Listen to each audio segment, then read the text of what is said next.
오늘은 주님이 원하시는 믿음이라는 제목으로 말씀을 전하고자 합니다. 혹시 우리 성도님들은 오늘 본문을 보면서 이상하다라고 생각하셨던 분이 계시는지 모르겠습니다.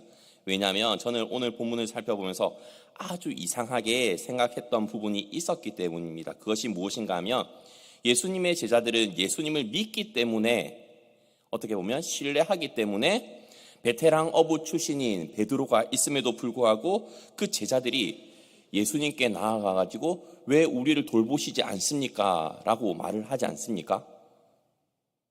그죠? 예수님을 믿지 아니하면 굳이 예수님께 나아가가지고 우리를 돌봐달라고 어부가 목수한테 말할 필요가 없지 않습니까? 그게 참 이상했습니다. 그런데 그런 믿음이 보였는데 예수님께서는 뭐라고 하셨죠? 믿음이 적은 자들아. 뭔가 언밸런스하다라는 생각이 들어가지고 오늘 본문을 참 많이 묵상도 하고 또 나름 책도 많이 찾아보았습니다. 왜냐하면 이런 베드로를 포함한 제자들의 모습이 어떻게 보면 우리의 모습과 너무나도 닮아 있었기 때문입니다. 우리가 잘할 수 있는 역할, 우리가 할 수 있는 부분에 대해서는 우리는 최선을 다해서 삶을 살아갑니다. 그런데 하다가 안 되거나 아니면 우리가 도저히 감당할 수 없는 부분이 생겨야지만 우리는 뭐라고 합니까? 주님께 왜 나를 돌보시지 않습니까? 하는 부분이 너무나도 예수님의 제자들과 부분이 많이 닮아 있구나. 그리고 그런 우리의 모습을 보면서 예수님께서는 믿음이 적은 자들아 라고 말씀을 하실 것 같았기 때문입니다. 저만 공감을 하는 건 아니겠죠? 다들 그렇게 생각을 하실 것 같습니다. 그렇기 때문에 오늘 본문을 통해서 그럼 도대체 예수님이 원하시는 믿음은 무엇일까라는 것을 차근차근 한번 살펴봤으면 좋겠습니다. 예수님께서는 사실 오늘 본문 앞인 4장 1절부터 해가지고 하나님 나라의 비밀을 비유로서 수많은 사람들에게 가르치셨습니다. 그리고 그 배에서 제자들과 함께 갈릴리 호수의 오른편인 거라사 지역으로 그 이후에 가려고 하는 장면이 오늘 본문까지 이어지게 되어 있는 겁니다. 다들 알다시피 갈릴리라는 지역은 갈릴리 호수를 끼고 있는 지역이겠죠? 역사적으로도 이스라엘이 가나안 지역을 정복하고 난 이후에 납달리 지파에게 주어졌던 땅이기도 하고, 이 갈릴리 지역은 바벨론 포로기 이후에는 요단강의 서쪽과 사마리아 북쪽을 총칭해서 사용하는 대표적인 단어로 사용했던 지역이기도 하고, 신약 시대에는 아예 갈릴리 지방을 이방의 갈릴리라고 부르기도 했던 이 지역입니다. 그런데 1절을 살펴보게 되면 이 예수님께서는 갈릴리 호수 위에 떠있는 배 위에서 비유를 말씀을 하셨었다라는 것을 알 수 있는데요.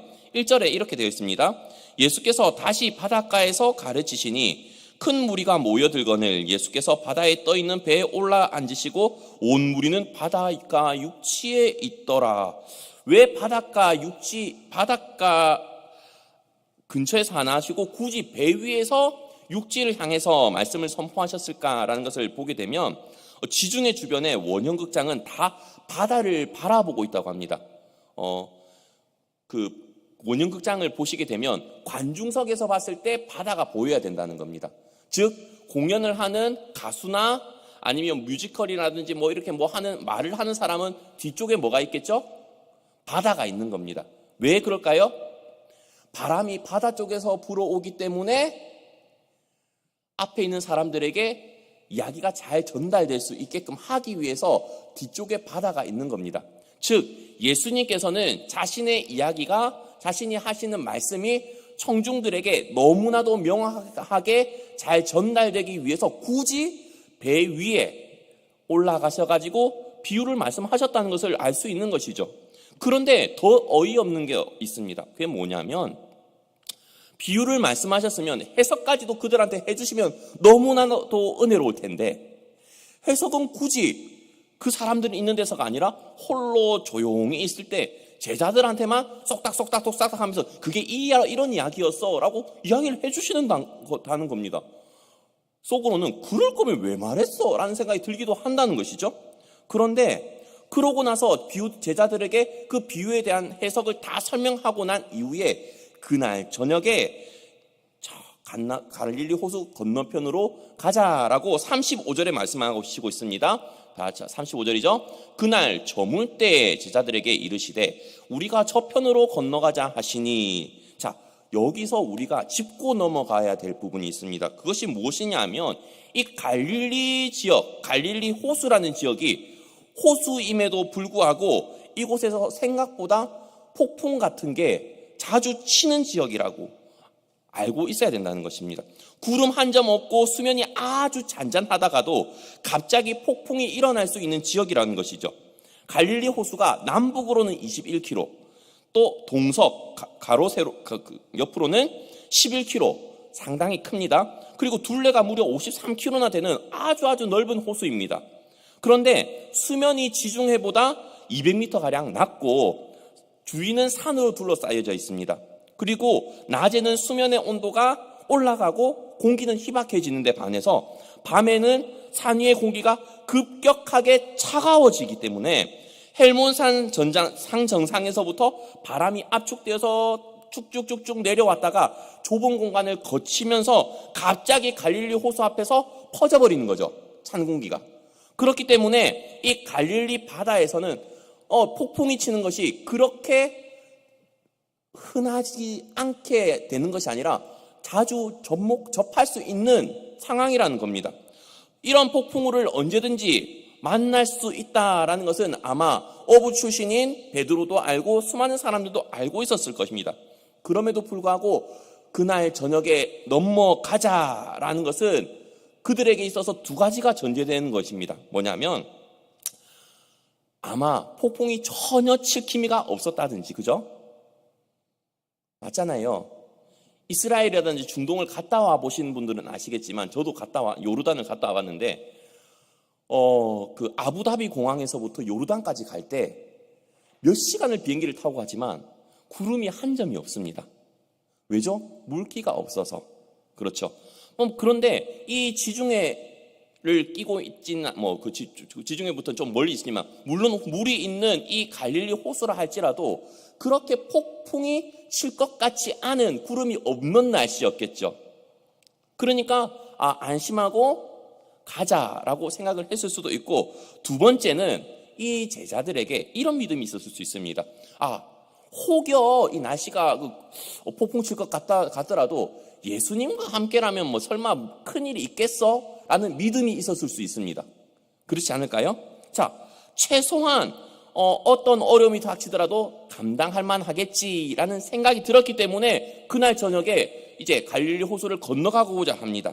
그런데 방금 알려드린 그 두 번째, 그에 해당되는 것이 주님이 원하시는 믿음이 아니라는 것입니다. 그래서 첫 번째는 예수님과 함께라면 어려움이 없을 것이라는 것은 주님이 원하시는 믿음이 아니라는 겁니다. 자, 우리도 이런 착각 많이 하지 않나요? 저는 많이 합니다. 목사인데 고난이 많아서 되겠습니까, 예수님? 목사인데 밥을 굶고 다니면 되겠습니까, 예수님? 목사인데 빌려달라고 너무 궁핍하게 살면 되겠습니까, 예수님? 그렇게 하기도 합니다. 왜죠? 주님이 함께하면 어려움이 없을 것이라는 것 때문, 그것이 아니라 사실 목사기 때문에 주님이 항상 함께하는 것을 많은 사람들이 알았으면 좋겠다라는 마음이 더 크기 때문이기도 합니다.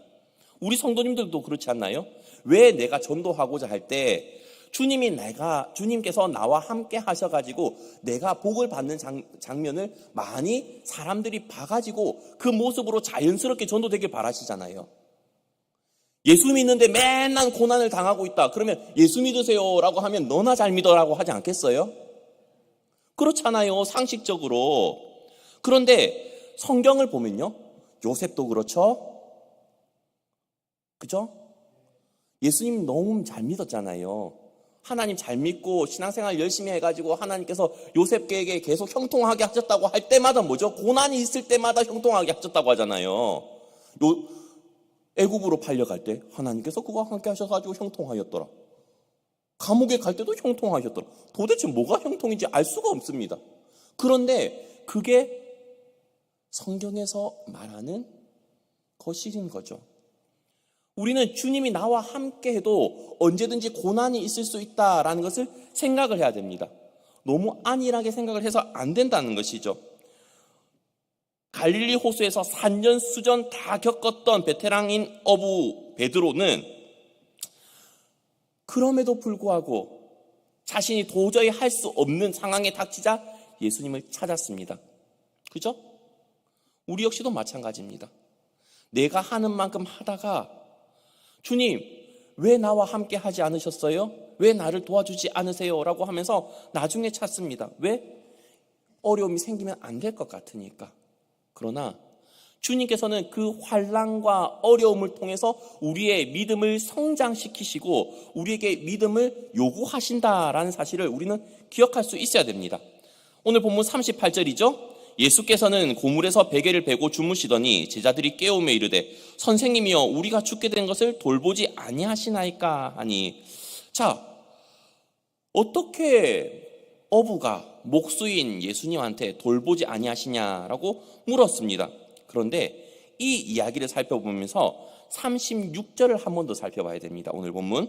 왜냐하면 이 본문은 다른 병행 본문에는 나오지 않는 내용입니다. 그들이 무리를 떠나 예수를 배에 계신 그대로 모시고 가매 다른 배들도 함께 가더니 라고 되어 있습니다. 자, 예수님을 모신 배 한 척, 그죠? 다른 배들 두 척, 그러면 최소한 몇 척 이상이 된단 말이죠? 3척 이상이 된단 말입니다. 근데 그 3척 이상이 되는 배가 예수님을 따라가면서 예수님이 행하시는 기적도 함께 보았겠죠. 자, 그렇고 다시 그 38절의 내용을 살펴보게 되면 예수께서는 고물에서 베개를 베고 주무시더니 제자들이 깨우며 이르되 선생님이여 우리가 죽게 된 것을 돌보지 아니하시나이까 하니. 여기서 고물이 뭔 줄 아십니까? 엿 깎아먹는 고물은 아닙니다. 여기서 나오는 고물은 배의 뒷부분, 선미 부분을 말을 하고 있는데요. 예수님이 풍랑이 치는 바다에서 배의 뒷부분, 즉 이런 데서 모래 포대기 같은 데서 기대고 주무셨다라는 것을 우리는 알 수 있는 것이죠. 왜냐하면 이 당시 이 지역의 배에서는 대부분 신분이 있는 손님의 자리가 선미에 있었다고 합니다. 그리고 거기에는 돗자리나 아니면 그 손님이 앉을 만한 방석 같은 게 존재했다라고 하지요. 그리고 그곳에 예수님이 있고 주무시고 계십니다. 폭풍이 치는데 자는 예수님도 참 대단하십니다. 배멀미가 없으신가 봅니다. 그런데 그런 상황 가운데서 예수님을 굳이 깨워서 우리를 돌봐달라고 하는 제자들의 모습, 어떻게 보면 참 대단한 믿음입니다. 저는 그렇게 생각을 합니다. 왜죠? 예수님이라면 어떻게 해주실 거야 라는 믿음이 있기 때문이지 않습니까? 마찬가지로 우리들도 그런 거죠. 전혀 상상할 수 없었고 그들의 상식을 뛰어넘는 환난이 닥치자 예수님께 나아갑니다. 다들 알다시피 우리의 인생은 어떻게 보면 바다를 항해하는 한 척의 배와 같기도 하고 마라톤과 같기도 하고 그렇습니다. 그런데 그런 항해 가운데나 아니면 마라톤 가운데 우리가 원하지 않는 질병이 찾아올 때도 있고 어려움이 닥쳐올 때도 있습니다. 그때마다 우리는 내가 아둥바둥 하다가 도저히 안 될 때마다 주님 힘주세요, 주님 도와주세요 라고 하는 것이 과연 믿음일까라는 것을 생각해 볼 수 있어야 된다는 것입니다. 예수님과 함께라면 고난이 없어야 되는가? 아닐 겁니다. 예수님께서 이 일을 통해서 하시고자 하는 일이 무엇일까? 그것을 더 궁금해할 수 있는 믿음의 소유자가 되었으면 좋겠습니다. 그리고 다음 본문을 살펴보게 되는데요. 그들이 예수님께 대하여 뭐라고 했는지를 병행 본문들을 살펴보면서 한번 이야기를 해보겠습니다. 마태복음 8장 25절, 누가복음 8장 24절, 그리고 마가복음 4장 38절인데요. 마태복음과 누가복음에서는 동일한 내용이 나옵니다. 그게 뭐냐면 그 제자들이 나와 깨우며 이르되 주여 구원하소서. 자, 누가복음에서는 이렇게 하고 있습니다. 제자들이 나와 깨어 이르되 주여 주여 우리가 죽겠나이다. 예수님께 대하여 뭐라고 고백을 하고 있죠? 주여라고 고백을 하고 있습니다. 근데 의외로 오늘 본문인 마가복음에서는 주여라는 단어가 아니라 어떤 호칭이 있냐면 선생님이여 라고 되어 있다는 것입니다. 사실 우리는 예수님이 어떤 분인지 다 알고 있습니다. 그죠? 어떤 분이시죠? 살아계신 하나님의 아들이신 예수님 아닙니까? 우리를 위해서 죽으시고 부활하사 우리를 위해서 천국을 예비하고 계신 그분 아니십니까? 그죠? 그런데 이때 당시 예수님의 제자들을 보잔 말입니다. 예수님에 대하여 그런 믿음이 있었을까요? 그런 믿음까지는 사실 없었습니다, 당시. 그러니까 선생님이여라는 단어가 나오죠. 자, 그렇다면 이때 예수님께서는 이들에게 어떤 것을 원했을까? 아니면 시편의 내용을 응하게 하시기 위해서 이런 말씀을 하셨을까라는 것을 알 수 있습니다.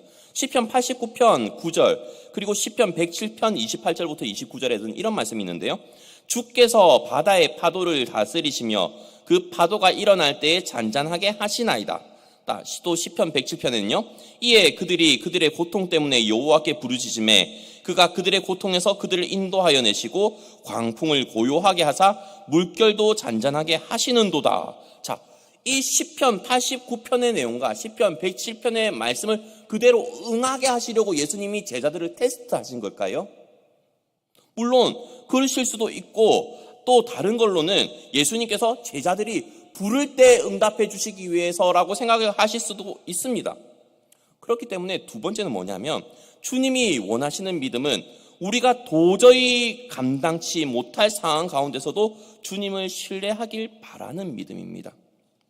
자, 시편 3편 5절 그리고 시편 4편 8절에는 이런 말씀이 있죠.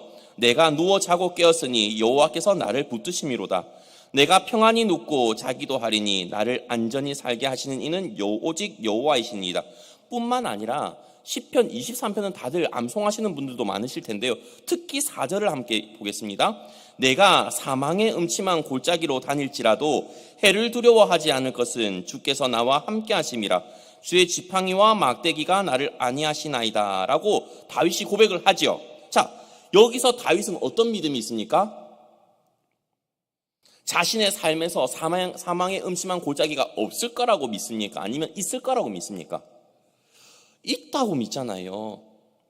근데 그 사망의 음침한 골짜기가 아무것도 아닌 이유가 뭐죠? 주님께서 나와 함께 하시기 때문에 내가 어떠한 해도 두려워하지 않는다라고 고백을 하지 않습니까? 그것이 믿음 아닙니까?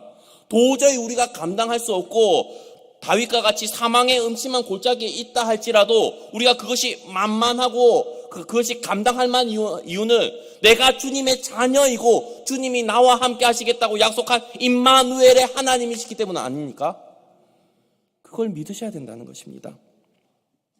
그것이 다윗과 우리와의 차이점이기도 합니다. 사실 다윗은 이것이 삶 가운데 고백됩니다. 그런데 우리는 삶 가운데 사망의 음침한 골짜기를 만날 때마다 주여 어디 계시나이까? 그죠? 그렇게 고백을 하지 않습니까? 도와주십시오. 도와주고 있는데 도와달라고 말을 하면 주님은 뭐라고 하실까요? 그죠? 함께 해주고 있는데 함께 해달라고 하면 주님은 뭐라고 하시겠습니까? 그렇지만 제자들은 그렇게 하나님이신 예수님을 보면서도 예수님에 대한 신뢰가 그렇지 못했다는 것을 알 수 있습니다. 그렇기 때문에 선생님이여 우리가 죽게 된 것을 돌보지 아니하십니까? 주여 우리를 좀 돌봐달라라고 말씀을 합니다. 이미 주님께서는 주님과 함께면 결코 아무 일이 없을 텐데 말입니다. 우리는 다 알잖아요. 결과를 다 알기 때문에 말하는 겁니다. 주님과 함께 있기 때문에 그냥 배 가만히 있어도 그 배가 절대 뒤집힐 일은 없다는 거. 하나님께서 뒤집히게 놔두셨겠습니까? 예수님이 계신데? 결코 그렇지 않다는 걸 우리는 결과론적으로는 알고 있기 때문에 담담하게 보지만 그 당시 제자들은 그렇지 않을 거지 않습니까? 마가복음 4장 41절을 한번 보겠습니다. 그들이 심히 두려워하여 서로 말하되 그가 누구이기에 바람과 바다도 순종하는가 하였더라. 마태복음 8장도 그렇습니다. 그 사람들이 놀랍게 여겨 이르되 이가 어떤 사람이기에 바람과 바다도 순종하는가 하더라. 누가복음 8장 25절에서도 제자들에게 이르되 너희 믿음이 어디 있느냐 하시니 그들이 두려워하고 놀랍게 여겨 서로 말하되 그가 누구이기에 바람과 물을 명하며 순종하는가 하더라. 재밌는 말씀 아닙니까? 왜 그러냐면 도와달라고 했잖아요. 제자들이. 사람들이 예수님께 도와달라고 했잖아요. 그 폭풍이 있는 상황 가운데 도와달라고 했을 때 살릴 수 있는 일은 잠잠하는 방법밖에 더 있습니까? 맞잖아요. 태풍이 붑니다. 흰난로 태풍이든지 매미 태풍이 불 때 우리가 주님께 살려달라고 했을 때 매미 태풍이 갑자기 멈춰요. 와, 주님이 살려주신 거잖아요. 그죠? 그런데 도대체 주님이 누구이기에 살려달라고는 우리가 기도해놓고 제자들의 모습이 이것 아닙니까? 살려달라고 해가지고 정작 폭풍을 잠잠케 하니까 도대체 이가 누구이기에, 이 사람이 누구이기에, 그가 누구이기에 라고 말을 하고 있다는 것입니다. 세 번째로는 주님이 원하시는 믿음은 어떠한 상황 가운데서도 두려워하지 않는 믿음입니다. 오늘 본문 40절입니다. 이에 제자들에게 이르시되 어찌하여 이렇게 무서워하느냐? 너희가 어찌 믿음이 없느냐? 하시니. 다들 알다시피 이때 제자들은 누구와 함께 있었습니까?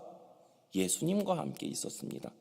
정작 주님과 함께 있으면서도 두려워 떨고 있고 무서워하고 있습니다.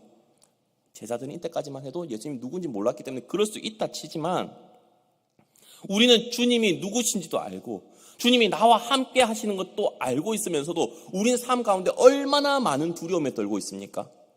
얼마나 많은 무서움에 몸서리치고 있습니까? 그렇지 않습니까? 우리가 생각하는 믿음은 단순히 예수님이 주님이시다라는 단순한 사실의 지적인 동의를 표하는 것이 아닙니다. 제가 여러 번 말했다시피 예수님이 하나님의 아들이라는 사실은 교회 안 다니는 사람도 압니다. 세계사 공부하는 사람이라면 누구나 압니다. 그 말인즉슨 교육을 조금이라도 배운 사람들은 안단 말이죠. 지적인 동의는.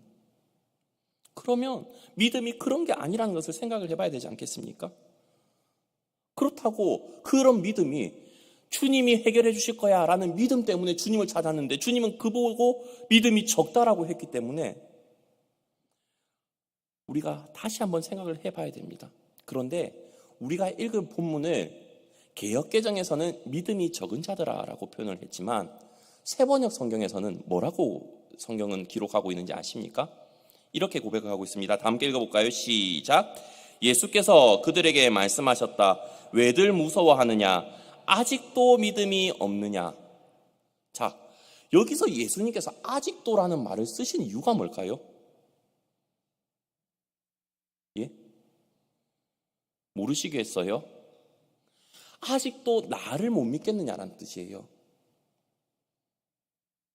나와 함께 있으면서도 지금까지 내랑 함께 있으면서도 내가 누구인지 모르겠니? 너무나도 답답하신 상황에서 아직도 믿음이 없느냐라고 예수님께서는 말씀하셨다는 것입니다. 그리고 참 재미있죠. 오늘 본문 마지막은 이렇게 이야기를 하고 있습니다. 41절에는 이렇게 말씀하고 있죠. 그들이 심히 두려워하여 서로 말하되 그가 누구이기에 바람과 바다도 순종하는가 하였더라 라고 말씀을 하고 있습니다. 예수님께서 큰 기적을 일으키셔가지고 자기들을 폭풍 가운데서 구원해 주셨습니다. 그렇죠? 그래서 아까 병행 본문에서는 이가 누구이기에 그가 누구이기에 라고 이야기를 하고 했었죠. 마태복음에서는 이가 어떤 사람이기에 누가복음에서는 그가 누구이기에 라고 이야기를 했다는 것입니다. 자, 그렇게 이야기해 준 결론이 제자들과 예수님을 따르는 사람들이 예수님께 대하여 질문했던 내용입니다. 그런데 이 해답을 누가 알려주는지 아십니까? 나중에 설명을 해드리겠습니다. 자, 그런데 이 당시 제자들과 이 사람들의 고백은 우리가 생각해 볼 내용이기도 합니다. 왜냐하면 예수님, 아까도 이야기했다시피 제자들은 예수님이 너무나도 급박해서 찾았습니다. 주님의 은혜가 필요해서 찾았습니다. 그죠? 근데 정작 응답이 되자마자 두려워 떨고 이 사실을 도저히 믿지 못해 하고 있습니다. 사도행전에 이런 비슷한 내용이 나오고 있습니다. 야고보가 순교를 하고요. 베드로가 옥에 들어가게 되는 성경이 나오게 됩니다. 그런데 베드로가 옥에 갇히자 옥에 갇힌 베드로를 위해서 초대교회 성도들이 간절히 하나님께 기도합니다. 그죠? 너무나도 간절히 기도했을 거예요. 왜냐하면 초대교회에 꼭 필요한 존재 아닙니까? 베드로라는 그 타이틀, 예수님의 수제자라는 타이틀. 그가 죽으면 안 되잖아요. 그런데 그를 위해서 간절히 기도해서 주의 사자가 나타나가지고 베드로를 풀어줍니다. 성경을 안 보신 거 아니시죠? 자, 도수자 집사님 고개를 끄덕끄덕거리시면서 알고 있다라고 말씀해 주셔가지고 감사드립니다. 자, 그런데 그 풀려난 베드로가 이제 사람들이 몰려있는 마가 요한의 어머니인 집에 찾아가지고 똑똑똑 두드립니다. 그리고 베드로가 나요, 문 좀 열어주시오 라고 이야기를 하니까 로데라고 하는 여자아이가 베드로 목소리를 알아듣습니다. 그래가지고 놀래가지고 문 열어주면 게임 끝날 건데 문을 못 열어주고 베드로 목소리를 듣고 어떻게 하냐면 방 안으로 들어가지고 베드로가 왔어요, 베드로가. 그런데 안에서는 어떻게 하죠? 너 미쳤어? 베드로가 어딘데 찾아와? 라고 이야기를 한다는 것이죠. 그럼 기도 말로 했습니까? 그잖아요. 간절히 하나님께 기도 왜 했냐고요. 이런 비슷한 예화가 저 어렸을 때도 들은 기억이 납니다. 뭐냐면 옛날에는 비가 안 오면 기우제 지내잖아요. 그 시대를 안 살아보셨죠? 자, 기우제를 지내든지 비가 내리게 해달라고 특세를 하거나 그렇게 했다고 하죠. 그죠? 농번기 때, 그럴 때 농사 짓는 분들은 그렇게 하시잖아요, 시골에는. 그런데 그 비가 내리게 해달라고 기도하려고 특세 첫날인데 다른 사람들은 아무도 챙겨오지 않았는데 어린 여자아이가 하나 챙겨온 게 있습니다. 뭘까요?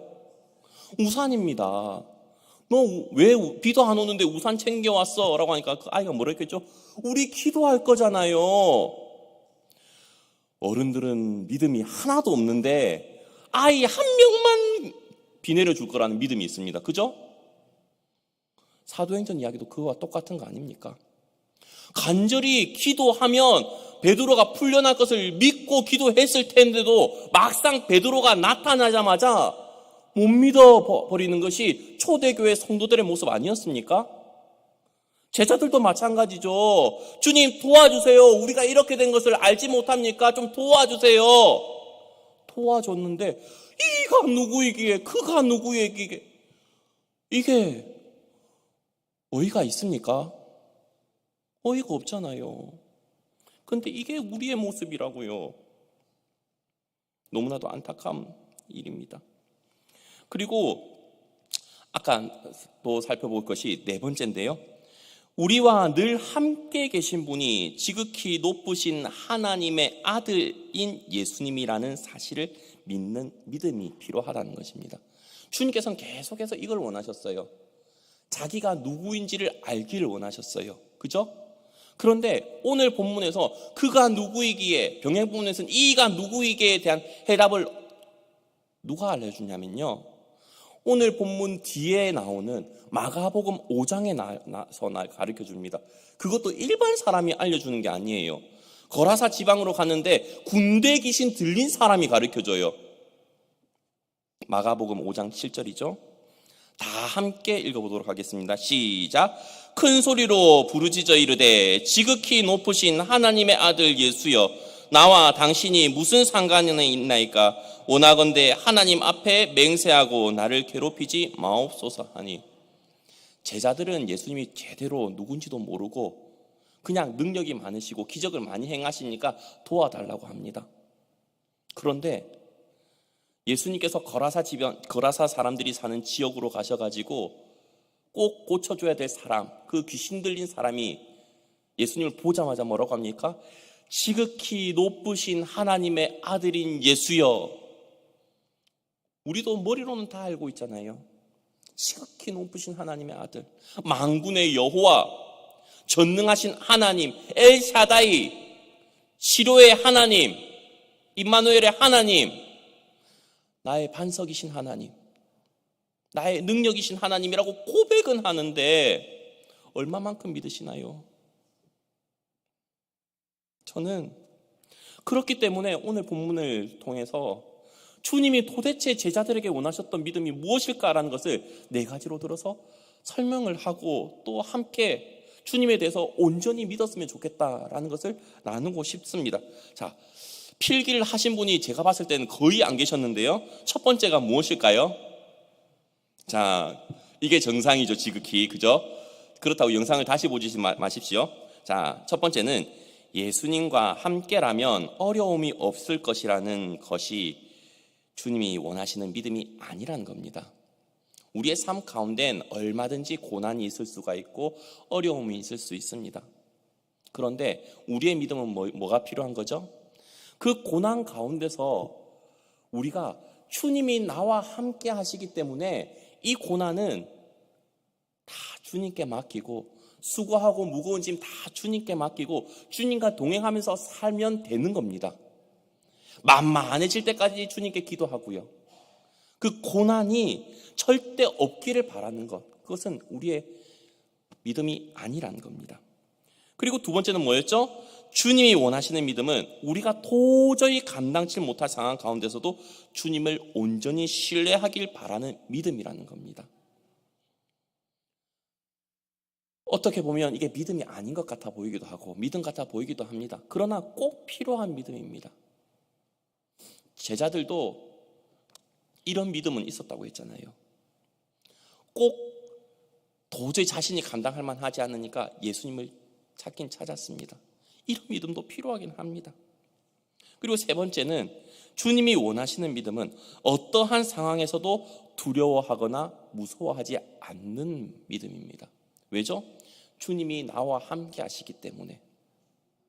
주님이 나와 함께 하시기 때문에 주님, 내게서 두려워하는 마음을 제하여 주십시오. 이사야 41장 10절 말씀, 저희 집에도 걸려있긴 하지만, 부모님 집에 걸려있기도 하지만 뭐죠?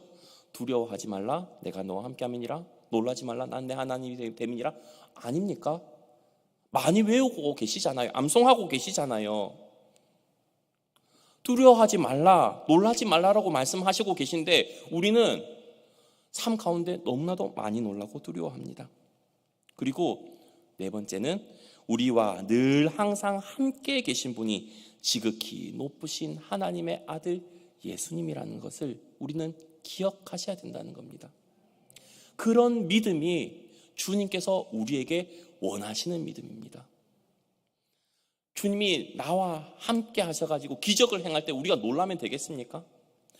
우리가 두려워하지 않고 주님이 늘 나와 함께 하시고 나와 동행하시다고 생각을 하면 주님이 어떤 기적을 행하셔도 주님 오늘도 나와 함께 해주시군요, 땡큐, 이걸로 끝나야 된다는 겁니다. 아닙니까? 일상이 기적이 되는 삶을 누려보고 싶지 않습니까? 저는 그런 기적을 맛보고 살았으면 좋겠습니다. 아내랑 저랑 이런 예화 하나만 하자면요, 내일 되면 딱살이 다 떨어지는 날이 있었어요. 우리 교회에서는 그럴 리가 없지만요, 이전 교회에서 그런 일이 있었거든요. 그런데 진짜 기적과 같이 수요 예배 마치고 집으로 돌아가는 길에 그 은퇴하신 선교사님께서 자신의 집에 나중에 좀 들려달라고 하시는 거예요. 무슨 일이지 해가지고 연락드리고 찾아뵀는데 쌀을 주시는 거예요. 쌀이 내일 되면 떨어지는 건데, 그것도 사실 저는 집에 가가지고 알았어요.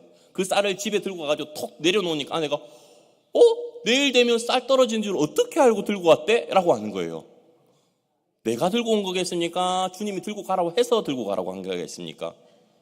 그리고 주님께서 그 선교사님, 은퇴하신 선교사님의 마음을 감동시키셔서 그러지 않았을까요? 근데 이 기적은 나만 맛보나요?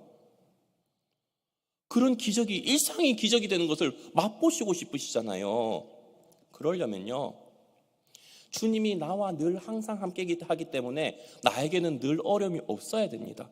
어려움이 있더라도 그 어려움이 주님이 함께 하시기 때문에, 주님 이거 감당할 수 있어요. 저 주님이 함께 하시는데 내가 뭘 못해요? 그렇게 되는 겁니다. 다들 알다시피 이번에 아마 대한민국에서 제가 휴가를 제일 빨리 갔다 온 것 같아 보이긴 한데요, 좋은 데 갔다 왔거든요. 부목사 주제에 좋은 데 갔다 왔습니다. 근데 이게 어떻게 가능하죠? 주님이 갈만하니까 보내주시는 겁니다. 다들 뭘 하신 줄 아세요? 애 셋 데리고 어떻게 갔어요? 라고 합니다. 그런데 주님이 항상 함께 해주시기 때문에 감당할 만한 겁니다. 다들 혀를 내두릅니다. 그곳에서 저희 가정을 보면요, 아이고 보통 조부모님 모시고 오는데 어떻게 둘이서 이 셋을 데리고 와요, 이렇게 합니다. 그저 웃지요. 그죠? 저는 저만 이런 기적을 맛보는 것이 아니라 모든 성도님들이 주님이 원하시는 믿음으로 살아가셔가지고 삶 가운데 일상이 기적이 되는 삶을 사셨으면 좋겠습니다. 제가 기도하도록 하겠습니다.